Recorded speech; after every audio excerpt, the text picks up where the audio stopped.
qui amplifie les voix des femmes. C'est une femme forte, belle et intelligente.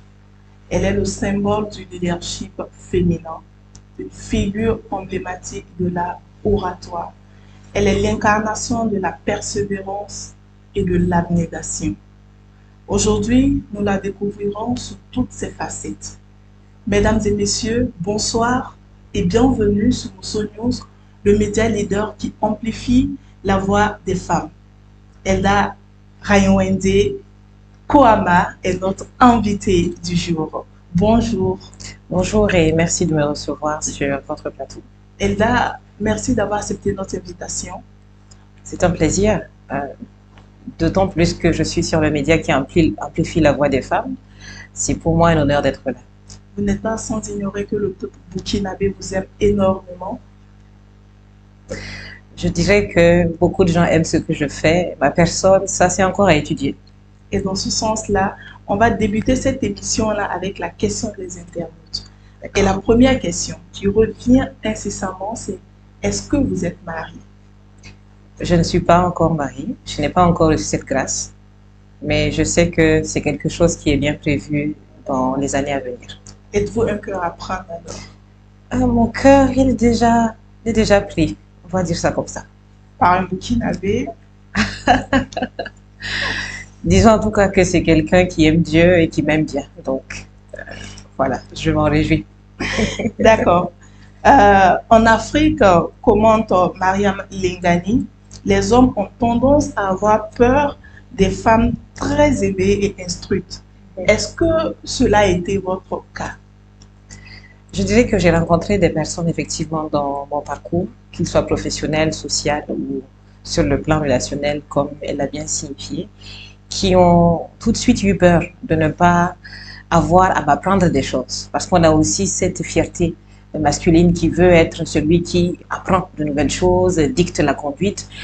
Et ça n'a pas forcément arrangé les choses. Donc je me dis que ça existe, mais pas tous les hommes sont ainsi. Donc ceux qui comprennent quelle est leur valeur et quel est leur impact dans une relation de couple, comprennent qu'ils doivent respecter qui est leur femme, la magnifier pour la grâce que Dieu lui donne d'être intelligente, de faire des choses, et en même temps de lui donner cette occasion aussi à elle d'apprendre des choses volontairement de lui. Voilà. On n'est jamais à 100% intelligent, complètement infaillible.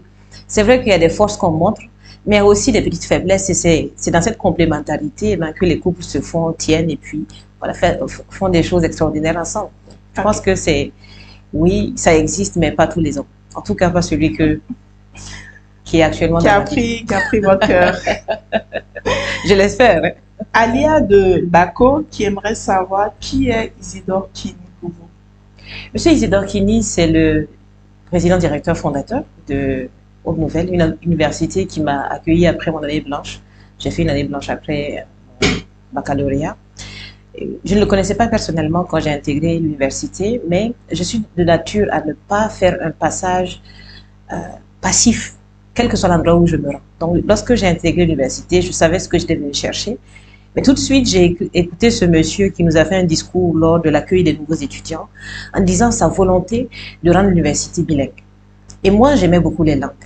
Et donc, tout de suite, à travers les activités du club d'anglais, et je me renseignais auprès des professeurs, et même au niveau du Centre américain de langue qui venait de s'installer également dans les locaux de l'université, comment je pouvais être utile.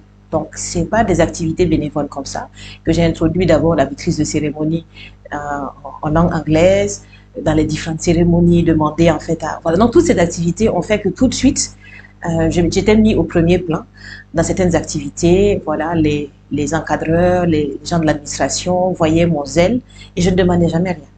Toutes les cérémonies que j'ai maîtrisées au niveau de Haute Nouvelle, je n'ai jamais rien demandé parce que moi, je sentais qu'il fallait que je fasse quelque chose aussi qui montre qu'ils ont bien fait d'avoir une étudiante de ma personnalité et de mon background. Donc, je pense que c'est ça qui a tout de suite marqué ce monsieur et qui m'a plusieurs fois, de façon informelle, remercié pour mon engagement, puis me demander souvent aussi quelles sont mes ambitions.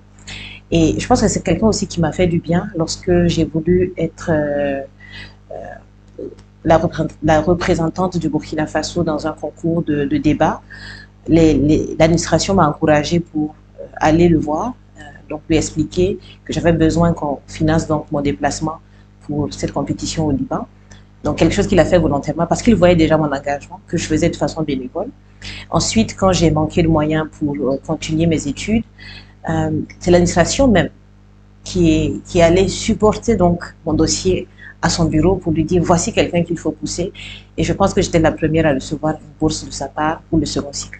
Donc vraiment, ce n'est pas quelqu'un avec qui je suis liée familialement, mais j'apprécie ce qu'il fait et il m'a beaucoup inspirée par rapport au domaine de l'éducation dans lequel j'interviens aujourd'hui avec Improve. Je pense que derrière cette question, c'est de savoir pourquoi est-ce que M. Isidore Kini vous a apporté un tel intérêt et pas à une autre ou un autre étudiant. Je pense que c'est parfaitement clair lorsque vous voyez quelqu'un qui s'engage pour vous accompagner dans votre vision. Tant que vous pouvez aussi lui apporter une aide, quel que soit en tout cas votre niveau de décision, votre niveau de pouvoir de décision, n'hésitez pas à le faire. Tout le monde connaît M. Kini, en tout cas pour ceux qui l'ont côtoyé, savent que c'est quelqu'un qui investit en lui-même. Il n'investit pas en des gens qu'il connaît ou avec qui il a des affinités. Au contraire, c'est pas quelqu'un qui fait ça. Mais quand il perçoit quelqu'un qui essaie vraiment de le pousser, c'est ce que je faisais. L'anecdote, c'est que j'ai commencé à parler anglais avec les parkers et les vendeuses de sandwich. Parce que les gens se moquaient de moi quand j'essayais de causer avec les étudiants. Ils disaient, toi, tu te prends pour qui? On n'est pas dans un établissement anglophone. Donc, pour pouvoir choquer les gens positivement, je commençais à parler. Et jusqu'aujourd'hui, il y a certains parkers qui étaient encore là à l'époque où j'étudiais. Quand on se voit, c'est des good morning, how are you? On s'arrête là, c'est vrai. Mais c'est tout ça. Il a vu que voilà quelqu'un qui cherchait. Donc, je pense que, quelles que soient nos activités, si vous voyez quelqu'un qui se donne à 100%, sans que vous ne soyez lié familialement, sans qu'il y ait en fait, évidemment, un gain que la personne le cherche, je n'ai jamais vraiment rien demandé ou sollicité en retour de tout ce que j'ai fait volontairement pour l'université. Pour moi, c'est juste que je sais ce que l'université va m'apporter et je sais aussi que je dois faire quelque chose pour l'université. Je pense que c'est ça qui l'a inspiré. Sinon, bon. Nous allons progresser. Elda, c'est la jeune fille pleine de confiance en elle. D'où tirez-vous toute cette confiance? Quels sont les intervenants? C'est une question qui est très simple à répondre pour moi, mais qui n'est pas toujours facile à comprendre. Moi, je dis à tous ceux que je rencontre que j'ai placé ma confiance dans le fait que j'ai foi. J'ai foi en Dieu et le nom que mes parents m'ont donné est très évocateur. Ragni Mwende, pour les noms moréphones, il faut comprendre que ça veut dire n'oublie pas Dieu. Et mes parents m'ont dit que certainement, avec la grâce de Dieu, j'aurai une destinée grande. Mais quels que soient les endroits où mon pied foulera, ou quelles que soient les grandes actions que je vais mettre en place, il faut que je garde la foi en Dieu. Et cette foi en Dieu et principalement, je dirais plus clairement, cette exemplarité que je tire de l'exemple de Jésus-Christ, parce que je suis chrétienne, j'ai vu quelqu'un qui s'est donné pour les gens, qui circulait dans plusieurs villes pour vraiment aider les gens. Ça, c'est quelque chose qui fait que je sais que je ne vais pas manquer de capacité. C'est vrai que je ne peux pas être à 100% tout le temps la brillante, mais tant que mon cœur est pur et que mes intentions sont pures et que je veux vraiment faire des choses avec des gens, je ne pense pas que je vais échouer. En tout cas, je n'ai jamais imaginé la possibilité que non. Quelle est votre source d'inspiration? C'est tellement clair, je viens tout de suite de le dire, c'est ça. Mais comme je dis, c'est pas toujours facile à comprendre pour ceux qui ne sont pas obligatoirement de cette foi-là. Ils se disent que c'est peut-être en fait, voilà, c'est imaginatif et tout, mais moi j'ai foi.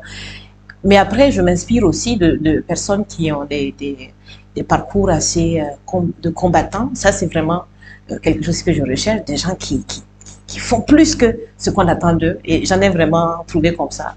Comme l'ancienne ministre Sori, je pense c'est Koulibaly, qui a été au niveau des finances, comme une américaine aussi, Joyce Meyer, et plein d'autres. Voilà, je m'inspire des gens comme ça, mais bon, ma source d'inspiration principale, vous le savez déjà. Elda, c'est aussi la parfaite maîtrise de l'anglais. Comment vous avez fait pour maîtriser cette langue?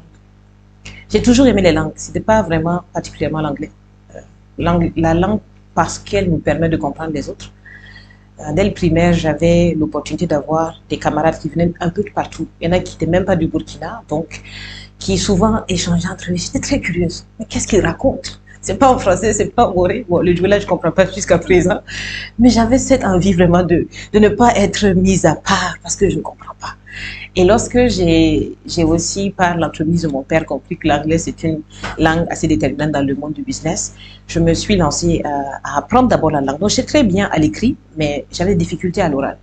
Dès lors que j'ai intégré le collège de jeunes filles de Longila, entre-temps, avec un de nos professeurs d'anglais, on a mis un premier club d'anglais. C'est comme ça que je suis entrée en contact avec les exercices oraux. Et dès lors que j'ai eu mon bac et que j'ai rejoint l'université Aube Nouvelle, j'ai une amie qui était là-bas bien avant moi et qui m'a dit qu'il y a aussi un club ici. Peut-être que tu voudrais en fait intégrer. Donc, quand je suis allée au niveau du club, toutes les choses difficiles qu'on n'avait jamais essayées, c'est là-bas que je voulais, en tout cas, aller percer le mystère, puis peut-être poser en fait la pierre de départ et que les gens après, en tout cas, continuent de faire ou faire mieux que ce que j'aurais fait. Marie Savadogo aimerait savoir comment faire pour être Elda. Oh, vous ne pouvez pas être Elda. Malheureusement, je pense que Elda est déjà, c'est une personnalité déjà prise.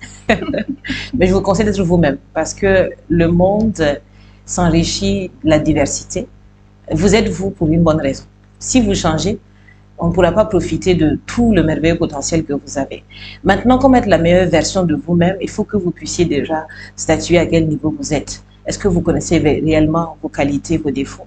Est-ce que vous avez tracé un plan de vie? Est-ce que vous savez ce qui vous passionne? Et surtout, comme l'appelleraient les Japonais, est-ce que vous connaissez votre ikigai, votre raison d'être? Ce sont des éléments qui vous permettent de savoir d'où vous partez et surtout l'objectif que vous recherchez dans votre vie. Alors, quand elle dit qu'elle veut être moi, peut-être qu'il y a des éléments à moi qui l'inspirent. Et c'est ça qu'elle devrait retenir, pas ma personne. Parce que ma personne, il y a des bons côtés comme des mauvais côtés.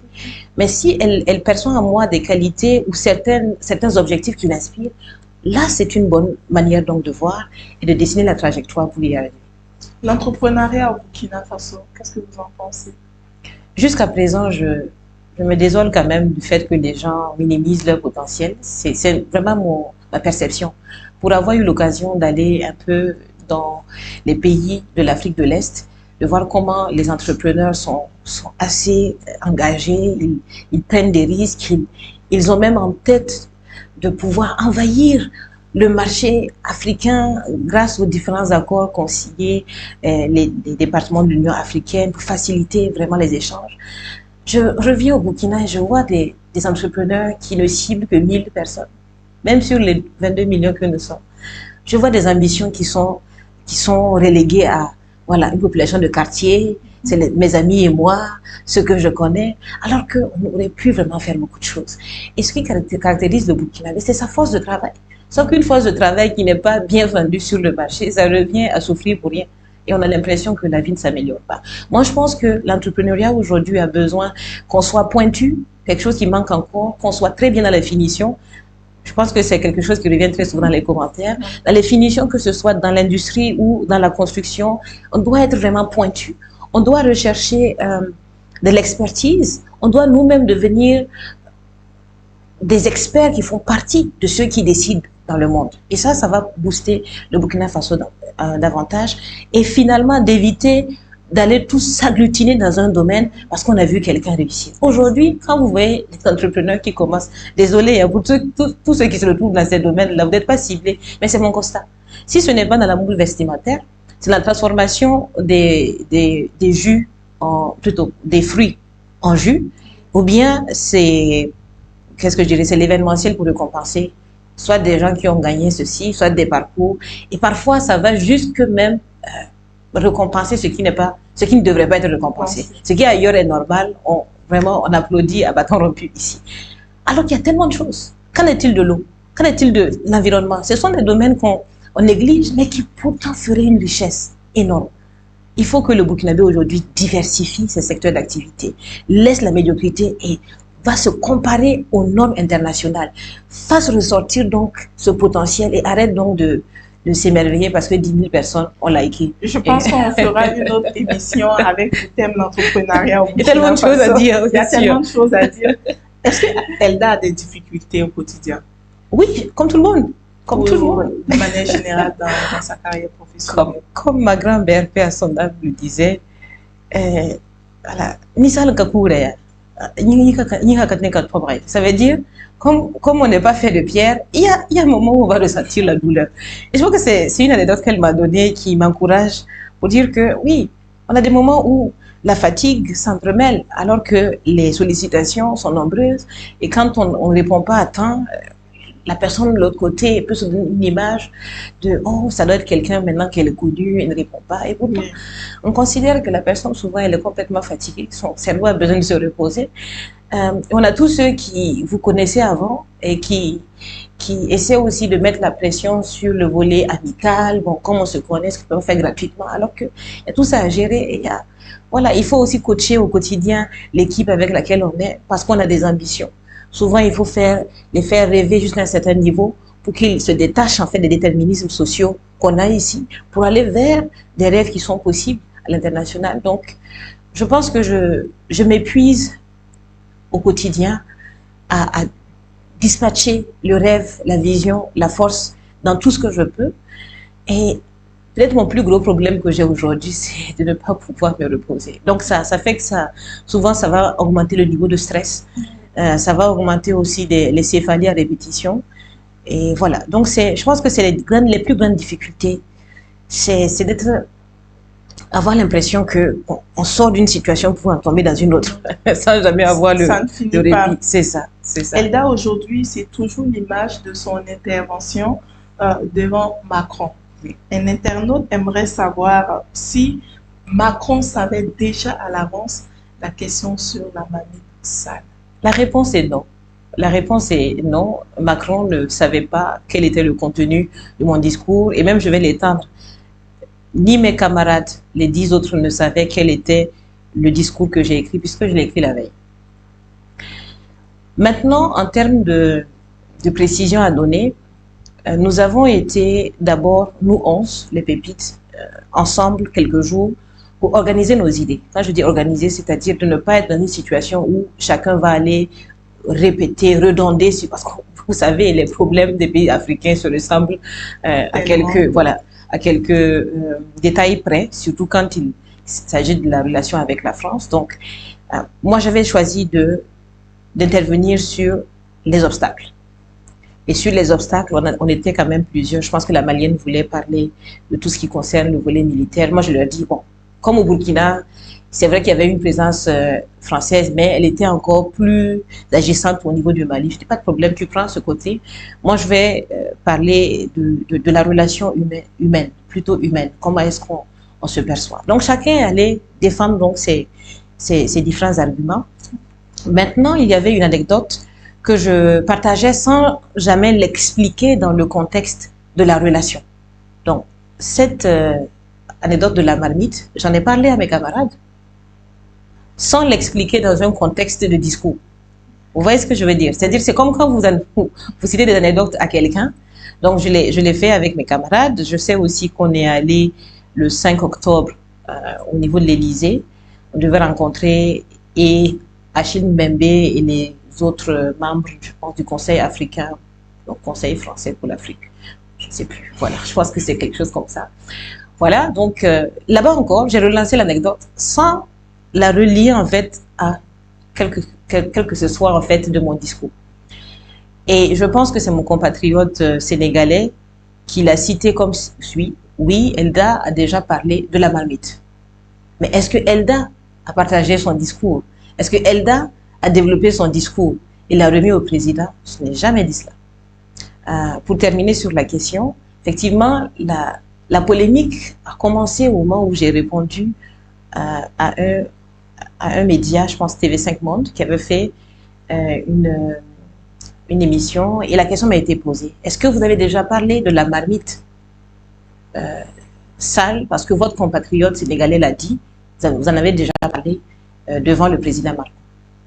La question est toute simple pour moi. Je ne l'étends pas, en fait, à un discours, et je pense que c'est ce que les internautes ont pris plaisir à faire. Oui, la marmite, j'en ai parlé, comme une anecdote. Et j'ai même dit, pas comme j'en ai parlé pendant mon discours le 8 octobre. Et aussi, c'est sûr que la façon dont il a répondu le jour n'est pas comme s'il l'a répondu en fait au jour J. Voilà, donc il y a un peu tout ça. Et la réponse finalement, c'est non. Je ne savais pas ce que j'avais dans mon discours. Merci pour toutes ces réponses. On espère que les internautes sont à présent satisfaits et on va vous permettre de souffler. Chers internautes, on marque une légère pub et on revient. News, le média leader qui amplifie les voix des femmes. Bienvenue encore sur Mousso News, toujours votre émission Face à vous. Elda Kouama est face à nous et face à vous dans votre émission préférée. Alors, nous allons poursuivre cet entretien. Elda, informaticienne de formation. Comment se fait la transition vers l'art oratoire? Merci pour la question. En fait, il n'y a pas eu de transition parce que je faisais les deux parallèlement. J'ai commencé à aimer le micro dès le bas âge. Donc, à 9 ans, je fais ma première apparition devant un grand public, c'est à l'église. Et ensuite, c'est à l'université que je me passionne un peu aussi des débats. Donc, je le faisais parallèlement. Après, il faut comprendre que c'est là-bas que je me sentais le plus à l'aise. L'informatique est venue non pas par passion, mais par recommandation d'une tante qui me disait, eh bien, quand tu n'as pas pu démarrer tes études en médecine ou bien tu n'as pas pu en fait les terminer, alors l'informatique, voilà un domaine dans lequel tu ne vas jamais manquer de travail. Je pensais que c'était un argumentaire assez solide. Mais je ne voulais pas finir et puis chercher du travail en vain. Mais je pense que je me suis passionnée de la chose au fur et à mesure que j'ai découvert toute la capacité d'impact des outils numériques. Mais véritablement, je me retrouvais dans les activités sociales où je pouvais constater la progression des personnes, leur capacité, la prise de parole. Voilà pourquoi on a l'impression que c'est ce qui a pris le dessus. Sinon, au quotidien, par exemple, à ImproveU, les outils digitaux sont prioritaires dans notre façon de travailler. Dès le départ, je l'ai intégré dans mon business parce que je reste en fait ingénieur de conception et en fonction donc des sollicitations, souvent je dessine donc des sites et que je fais développer par des ingénieurs de travaux informatiques. Voilà. Intéressant. Vous êtes auteur, entrepreneur, directrice d'ImproveU, si je prononce bien. Exactement. Plusieurs casquettes que vous devez gérer au quotidien. Comment ça se passe? Je fais comme je peux. C'est une réponse qui est la plus franche. Il y a des moments où je dois mettre un peu plus d'accent sur mon entreprise. Je pense que c'est des périodes où facilement les activités dans l'association, je ne pourrais pas m'impliquer à 100%, mais avec l'appui donc des différents membres qui sont là, qui ont eux aussi décidé volontairement donc de s'engager, vont voilà, prendre le relais. Il y a des moments où je vais plus mettre l'attention sur moi-même pour pouvoir renouveler mon énergie, mon inspiration, parce que sans ça, je ne pourrais pas être utile dans différentes activités. J'ai toujours été quelqu'un qui occupe mes week-ends, donc j'ai presque pas vraiment eu le temps d'aller m'amuser voilà, dans des activités. Donc j'ai appris à m'amuser dans mon travail. C'est très drôle quand on le dit, mais c'est ça. Je passe du bon temps avec mes collaborateurs. Quand vous arrivez à ImproveU, vous demandez, mais finalement, vous êtes entre amis ou bien il y a un directeur et puis voilà. Donc, j'essaie maintenant de profiter de tous les endroits où je me rends parce que je me suis rendu compte que ça serait difficile de créer un temps assez long pour m'amuser. Et je pense que c'est comme ça que je le gère, comme je peux. Aujourd'hui, vous êtes une personnalité publique. Lorsque vous jetez un regard dans le rétroviseur, est-ce que Elda Raimwende Kouama s'attendait à un tel succès? J'ai toujours cru à ce passage qui dit que Dieu a un futur et des projets brillants pour nous. Maintenant, brillant à quel point, ça, je ne sais pas.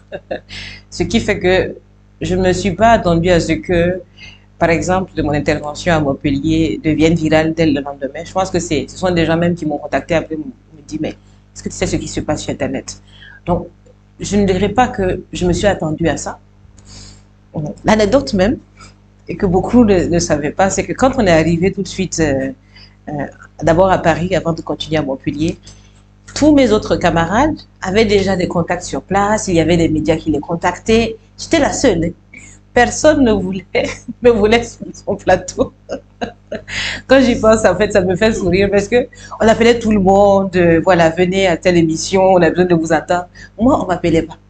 Personne. C'était drôle. Mais après, j'ai tout de suite compris que il y a des moments pour tout. Il y a des moments où, quel que soit ce que vous faites, la lumière ne sera pas mise dessus. Et vous ne devez pas en vouloir au monde. Les choses arrivent étape par étape.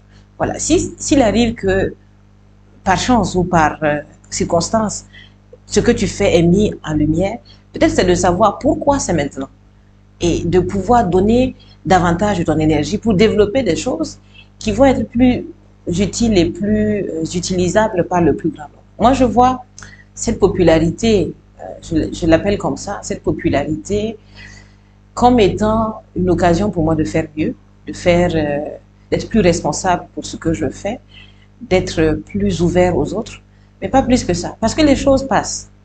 Comme les buzz qui changent de semaine en semaine. Ah oui. Voilà, aujourd'hui, on porte l'attention sur une personne. Demain, ça peut être quelqu'un d'autre qui marque le monde. Mais quand c'est ton moment, comme dirait quelqu'un, il faut faire le maximum qu'il faut. Voilà, pour être utile. Est-ce que toute cette lumière-là, cette popularité n'empiète pas finalement sur vos relations humaines, voire votre relation amoureuse? Ça, c'est toujours été la première question lorsque je me retrouvais dans des situations comme ça. En fait, en tout cas, la première question que j'ai posée à mon compagnon, c'est est-ce que ça te dérange pas que les gens te dévisagent lorsque tu marches à mes côtés? Parce que si ça dérange la personne, ça va être compliqué pour moi. Parce que je n'ai pas l'intention de faire moins bien mon travail. Au contraire, mes ambitions sont connues. Hein. Lorsque je dis aux gens qu'ils peuvent pouvoir voyager dans le monde entier, ce n'est pas une blague. Je ne sais pas quand est-ce que ça va se faire, mais je suis convaincue que ça va se faire. Et si déjà cette lumière dérange la personne, je sais que on peut faire semblant, on peut essayer de maquiller les choses, mais à l'avenir, ça va pas pouvoir, voilà, ça ne va pas pouvoir se gâcher. Donc, je pense, grâce à Dieu, comme j'ai dit, c'est quelqu'un aussi qui a cette carrure de bon, si les gens me regardent, et quoi, on est tous des humains. Donc, je pense que il y a ça qui est positif. Ouais. Là, oratoire, par où commencer? Votre premier livre, oui. Il répond à quel besoin? Il répond aux besoins, mais surtout aussi, je reviens aux besoins, tout de suite je vais le préciser, mais il répond à un besoin, c'est vrai, mais il vient aussi comme une marque de correction par rapport en fait à une perception qu'on a de l'art de s'exprimer qui est fausse. On pense qu'on peut attraper des astuces à gauche, à droite pour pouvoir réussir ses prises de parole. Et même dans la demande du client, et parce qu'en fait Improve You a fait des formations dans ce sens pendant longtemps, on commençait à voir cette attitude du client qui dit « Oh non, moi je ne fais pas la formation long terme. » Voilà, 2-3 trucs pour m'aider en fait à pouvoir me tenir correctement pour cette réunion. Et c'est tout, je ne demande pas beaucoup. Et c'est cette attitude-là que j'ai voulu d'abord dénoncer en disant « Vous ne pouvez pas penser qu'un art se maîtrise en 2-3 jours. Ça, c'est vous placer sur la mauvaise route. » Et aussi avoir une approche scientifique académique pour ne pas raconter mon histoire. En fait, c'est un manuel d'apprentissage. Et j'ai aussi sollicité la contribution de différentes personnes qui ont des profils différents du mien. Il y a par exemple une marketeur, il y a une assistante administrative, il y a un caricaturiste, il y a un designer, il y a un chargé de projet, un chargé de vente. Des personnes qui utilisent la prise de parole de différentes manières au quotidien pour mettre ensemble cette perception, la traduire en des mécanismes académiques pour dire aux gens, il faut commencer par les véritables fondamentaux. Parce que si vous passez votre vie à gober des astuces à gauche, à droite, peut-être que ponctuellement vous allez vous en sortir, mais jamais vous pourrez dire que vous êtes des experts. Et c'est pour ça qu'on a dit, il faut par où commencer. C'est là qu'il faut commencer. Et au fur et à mesure, vous saurez bâtir en fait un édifice dont vous êtes fiers. Et on le retrouve où? Actuellement, nous avons un dépôt au niveau de Improve You et nous avons également un dépôt au niveau de notre éditeur, La Gazelle. Notre objectif, c'est de pouvoir, d'ici la fin de ce mois, les placer dans des librairies partenaires, mais aussi les disponibiliser sur des plateformes comme Amazon pour permettre aux gens qui sont à l'extérieur de s'en procurer. Nous avons eu des demandes comme ça. C'est vrai qu'il y a des gens à qui on a déjà pu livrer à Abidjan parce qu'ils ont fait la demande et puis on a pu le faire par colis. Mais voilà, en tout cas, si on nous contacte au 60, 68, 68, 16, vous aurez gain de cause, avec un plus de 126 devant. D'accord. Et là, cette émission, c'est de l'innovation. Oui. Alors, nous allons passer à une autre étape de l'émission, c'est la rubrique Sans filtre. Dans Sans filtre, vous allez nous parler d'un événement qui vous a marqué, soit pour une frustration que vous avez essuyée par le passé, ou un incident qui vous a également marqué. Quelque chose que vous n'avez jamais dit dans les médias, dont Moussolio's aura une médite ce soir. Alors, quelque chose que je n'ai jamais dit.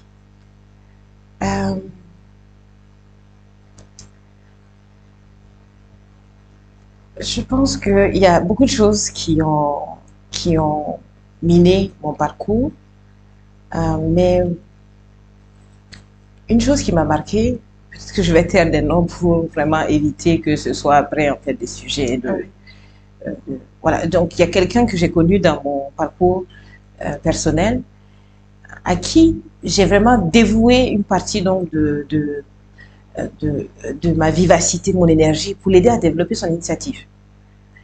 Et du coup, quand je me mettais vraiment dans cette posture totale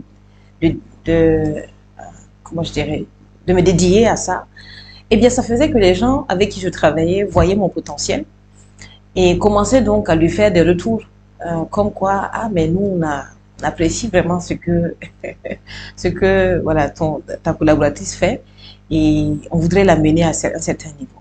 Donc, j'ai pensé en ce moment-là que c'est quelqu'un qui allait me pousser, surtout que j'avais besoin de son accord dans certaines affaires. Bon. Et désagréablement, la personne ne m'a pas soutenue et m'a même retorqué, voilà, tu es ce que tu es parce que voilà, moi je t'ai mis dans telle ou telle situation, on verra quand je ne t'aiderai plus. Gloire soit rendue à Dieu. Je sais ce que je suis aujourd'hui, mais ça ne m'a pas, ça m'a un peu vraiment touchée parce que je me suis dit que quand quelqu'un se dédie à une activité, quelqu'un donne sa force pour quelque chose qui ne lui appartient même pas, parfois il faut montrer aussi un peu de compassion. Il y a des choses que vous pouvez faire, ce n'est pas à la taille de ce que la personne attend, mais c'est peut-être le peu qui peut le sauver ou qui le pousser là, il faut le faire.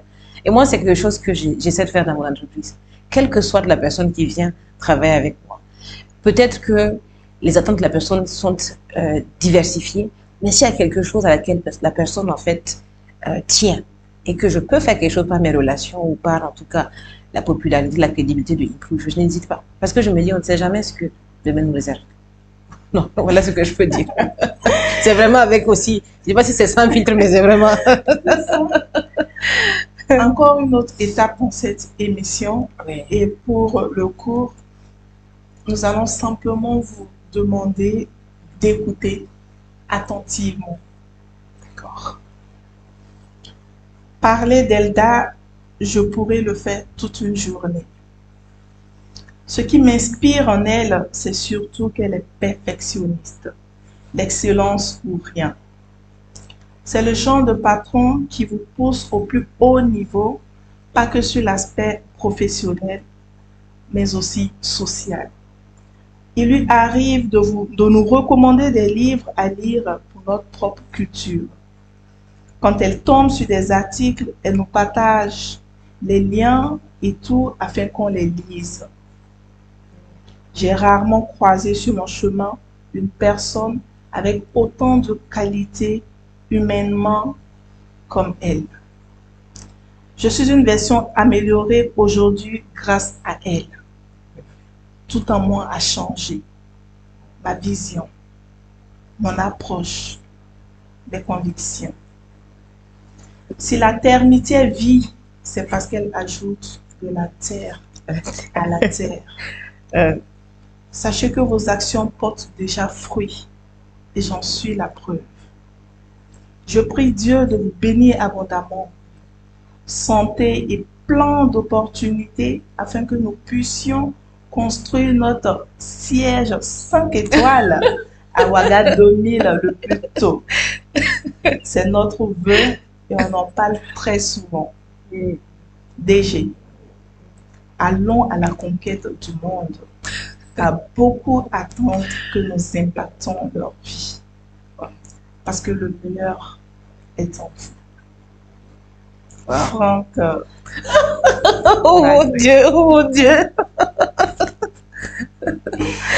Oh mon Dieu, c'est... après ce témoignage, Ouais.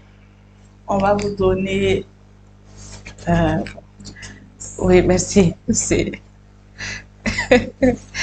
J'étais vraiment étonnée d'entendre ça. Mais au fur et à mesure que vous lisiez, je me suis dit, mais c'est qui a écrit ça? Il fallait vraiment que ce soit quelqu'un de proche, à qui je partage vraiment mes ambitions. malgré les difficultés qu'on rencontre, malgré la perception que les gens ont de nous parce qu'on est jeunes, parce que l'entreprise n'a que 3 ans depuis le 5 mars. On a traversé des choses, mais on reste de grands rêveurs. Et Franck, il est là depuis le départ. Non, il sait. On sent beaucoup de tendresse, d'admiration et de respect dans ce message. Wow. Là, vous m'avez vraiment pris. Bon, je dirais pas plus que ça.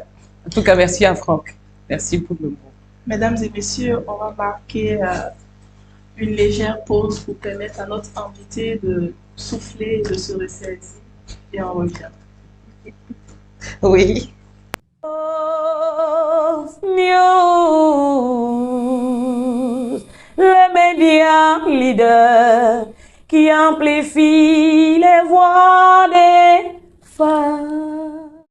Chers internautes, bienvenue une fois de plus dans votre émission Face à vous. Avec un peu de ceci et de cela, notre invité s'est ressaisi. Donc nous allons poursuivre cette émission. D'accord. Elda, est-ce que vous avez des ambitions politiques? Je pense que naturellement, au moment où la politique pourrait pousser mes ambitions d'impacter la société, seraient confirmées. Je pense que je n'aurais pas de souci à m'engager. Mais comme je dis, pour l'instant, je suis entrepreneur et je pense que c'est la vocation qui me tient de part et d'autre. Mais si vraiment je suis appelée à servir mon pays autrement, je reste en fait dans cette peau du service au plus grand nombre. Je crois qu'avec cette personnalité, ce visage connu et impactant, Elda, dans le milieu politique, pourrait vraiment construire quelque chose de durable. Attendons de voir ce que le futur nous réserve. Qu'est-ce que vous pensez des coachs sur Facebook? Ces coachs de vie? Alors, une chose que je commence par dire, c'est je ne connais pas l'histoire de chacun, mais je suis contre le fait qu'on pense que on doit s'amuser avec la vie des uns et des autres, que l'on pense que ce que l'on dit ne doit pas être pris à la lettre près, avec ce devoir vraiment de vérification, la responsabilité qu'on doit porter derrière ce que l'on dit. Ça, c'est quelque chose sur lequel je ne suis pas d'accord, je suis contre. Je suis contre donc des gens qui font des affirmations gratuites, qui n'ont jamais eux-mêmes mis en œuvre, qui n'ont jamais testé dans leur vie, mais sont capables donc de les distribuer comme des prescriptions à des gens qui viennent parce qu'ils souffrent. Mais je sais aussi qu'il y a des personnes qui font un bon travail. Malheureusement, aujourd'hui, c'est un mot qui est utilisé à tort et à raison. Donc, les gens s'autoproclament coach. Je sais que c'est tout de même comme quand on veut devenir médecin, il faut faire des classes pour ça. Voilà. Je ne dis pas que il n'y a pas des gens qui ont l'instinct d'aider, de savoir échanger. Voilà, il y a souvent certains qui vous disent non, moi ça m'est venu naturellement. Même ceux qui sont aujourd'hui des médecins diplômés ont senti ce naturel d'aider et de soigner. Mais ils sont quand même allés faire leur classe. Parce que ça, c'est de la discipline. C'est de la discipline. Maintenant, où est-ce que vous faites vos classes donc de coaching? Vous pouvez le faire au niveau national. Il y a des centres pour le faire. Il y en a qui font des certifications internationales. Mais moi, je refuse qu'il y ait quelqu'un qui dise aux gens, je vous accompagne à vous améliorer. Et lui-même, il ne cherche pas à s'améliorer. Il ne cherche pas, en fait, à certains niveaux, à des standards prêts, en fait, se qualifier. Je pense que ça, il y a du faux dedans. Ça, c'est vraiment ma perception. Moi, au quotidien, j'essaie de m'améliorer. Je me mets dans des situations où j'apprends. Vous êtes coach? Je suis certifié coach par l'Académie CFC. Je pense qu'il est tenu par le coach Ezekiel Ouedraogo. J'ai fait ma certification avant de proposer ces services de coaching à Inclusion. Pourtant, j'avais naturellement le don d'échanger avec quelqu'un, de percevoir. Je le faisais même dans des causeries comme ça. Les gens me disaient, mais toi, tu as vraiment tu nous boostes là. Est-ce qu'on peut t'appeler coach? J'ai dit non. Il y a trop de choses derrière et je devrais moi-même me rassurer que quand on va m'expliquer la méthodologie, c'est quelque chose qui me parle. Si ça ne me parle pas, je préfère rester dans mon rôle d'entrepreneur, de formateur. Ça, au moins, j'ai pris des certifications. Donc, je pense que moi-même, je suis disciplinée par rapport à moi. Et je pense que cette discipline, elle doit être ressentie par tous ceux qui pensent qu'ils ont reçu le don d'accompagner. D'accord. On va tester tout de suite vos capacités en tant que coach. Mousso News est un média spécialisé dans le traitement de l'information au féminin et nous constatons régulièrement que les femmes ont peur de parler aux médias. Elles sont pratiquement effacées, elles se mettent délibérément à l'écart. Et selon vous, qu'est-ce qui pourrait expliquer cela? Alors, il faut commencer par savoir que l'une des caractéristiques qu'on prête aux médias, c'est d'abord d'amplifier votre voix, donc de faire entendre ce que vous avez dit, non pas seulement à votre cercle d'amis, mais tous ceux qui ne vous ont jamais vu, qui ne connaissent pas votre histoire. Donc, juste par un clic, tout le monde est au courant de ce que vous avez dit. Deuxième chose qu'on prête aussi aux médias, c'est que quand c'est lancé, c'est difficile d'être derrière pour suivre les conséquences et voilà, et réguler quand cela doit se faire. Et troisièmement, les médias ont une mémoire presque ineffaçable. Ce qu'on a mis, on se souviendra. Même 10 années après, on se souviendra que quelqu'un avait posté telle ou telle chose. Et si par malheur, quelqu'un avait vraiment fait une capture d'écran, ça va rester pour longtemps. Donc, à cause de ces trois caractéristiques, alors, bon nombre de gens se posent la question, pas seulement les femmes. Est-ce que je dois me mettre en fait à nu devant le public, dire ce que je pense, sachant que peut-être de futures activités pourraient m'amener à penser autrement. Donc on a la peur du changement d'avis qui pourrait être perçu comme quelqu'un qui n'était pas sûr au départ et qui balbutiait. Donc je pense que cette peur du rejet et de la critique, c'est quelque chose que beaucoup de gens ne supportent pas et ne voudraient pas. C'est pas qu'ils n'ont pas des idées, mais jamais ils vont amplifier leur voix pour que des gens en fait voilà, se mettent à commenter sans les connaître. Encore plus les femmes, où au fur et à mesure, on se rend compte que surtout quand elles sont mariées, elles se retrouvent en fait dans le cadre familial, elles se disent, ce que je vais dire peut entacher la perception qu'on a de mon mari, de mes enfants, de ma famille, de ma belle famille. Donc, et cette responsabilité sociétale-là, elle est encore plus grande que la responsabilité qu'on a envers soi-même. Parfois, on se dit, si c'est moi et moi seul, oh, je peux gérer ça. Je ne suis pas complexée par les insultes ou quoi que ce soit. Mais faire qu'une action que je pose, elle entache d'autres personnes qui n'ont rien demandé, ça complique en fait la chose. Mais moi, ce que je dirais aux gens, si vous ne parlez pas, comment est-ce qu'on saura tout ce que vous savez? Comment ce que vous savez peut sauver toute une nation? On ne peut pas jouer excusez-moi le terme, au lâche. Parce que si vous savez et que ce que vous savez peut sauver les gens, il faut arrêter de penser que votre vie se résume à votre petite famille. Parce que le jour où le mal que vous refusez de dénoncer arrive chez vous, vous ne saurez plus quoi faire. Voilà, donc vraiment que les femmes viennent à Mousso News pour amplifier leur voix. Nous sommes malheureusement au terme de cette émission. D'accord. Est-ce que vous avez un mot à l'endroit de toutes ces personnes qui vous suivent, aux femmes du monde entier? Oui, commencez par vous définir. Il faut connaître qui vous êtes, et surtout votre histoire. Quand vous ne savez pas qui vous êtes et ce dont vous êtes capable, vous allez vivre une vie que vous n'allez pas aimer. Une vie pour laquelle vous allez accuser les autres de vous avoir gardé dans une boîte. C'est vrai que nous sommes au terme. J'ai envie de vous demander comment on fait pour découvrir sa mission finalement. Alors ça, c'est une grande question pour le peu de minutes qui me restent. Je dirais que d'abord, il faut s'intéresser par exemple à ce concept de l'ikigai, qui part donc des questionnements, vous amène à savoir quelle est votre vocation, quelle est votre mission, quelle est votre profession et quelle est votre vision. Tout cela se combine et arrive en tout cas à s'imager dans une activité idéale ou dans un concept idéal que vous pourrez développer. Alors quand vous ne pouvez pas faire l'intersection, j'ai vu des gens s'essayer qui ont pu répondre en fait aux 4 parties de l'ikigai, mais qui n'ont pas su comment trouver l'intersection. Mais c'est pour ça qu'il y a des professionnels. En tout cas, moi, j'ai accompagné un certain nombre de personnes sur cela. Mais c'est un travail de construction. Voilà, on ne vous dit pas qui vous êtes. Mais c'est avec vos réponses et on vous amène donc à comprendre mais quel est le lien entre ces choses. Et ça, dès que c'est clair pour vous, vous allez voir que toute votre énergie, elle est canalisée maintenant. Vous ne perdez plus le temps à vouloir, nous, on va faire quoi? Où est-ce que je vais travailler? Avec qui?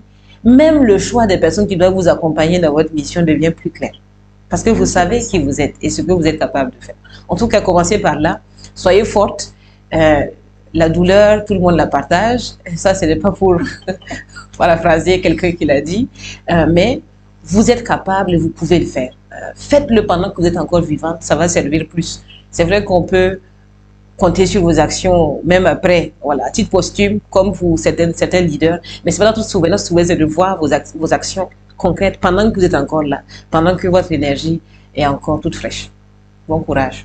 Encore merci d'avoir accepté notre invitation. Merci à vous, ce fut un plaisir. Chers internautes, ainsi prend fin votre émission Face à vous. On se retrouve la semaine prochaine pour un autre numéro. À très bientôt.